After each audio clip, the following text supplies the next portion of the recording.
మేము వచ్చినెంబడే ఆ బకాయి ఇచ్చినాం.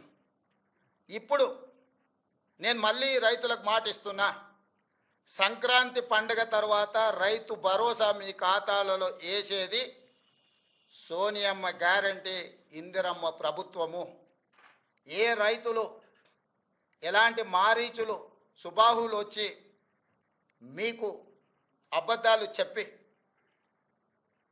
ఆనాడు పురాణాలలో విశ్వామిత్రుడు యజ్ఞం చేస్తుంటే రాక్షసులు ముఖ్యంగా మారీచుడు సుబాహులు వచ్చి ఆ యజ్ఞాన్ని భగ్నం చేయాలని ప్రయత్నం చేస్తే రామలక్ష్మణులు ఎట్లయితే కాపలా కాసి విశ్వామిత్రుడు చేపట్టిన యజ్ఞాన్ని సంపూర్ణంగా పూర్తి చేసిండ్రో, ఈనాడు కూడా మా ప్రభుత్వము రైతు భరోసా కొనసాగిస్తుంది. సంక్రాంతి పండుగ తరువాత సోనియా గాంధీ గారి గ్యారెంటీగా నేను చెప్తున్నా, మీ రైతు భరోసా మీ ఖాతాలో పడుతుంది. ఎవరిని నమ్మకండి.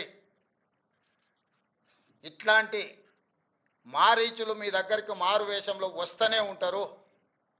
ఆనాడు సీతమ్మను ఎమర్చడానికి బంగారు లేడీ రూపంలో వచ్చిన మారీచుడే ఈరోజు మారు వేషంలో మళ్ళీ బీఆర్ఎస్ బీజేపీల రూపంలో మీ దగ్గరకు వస్తారు.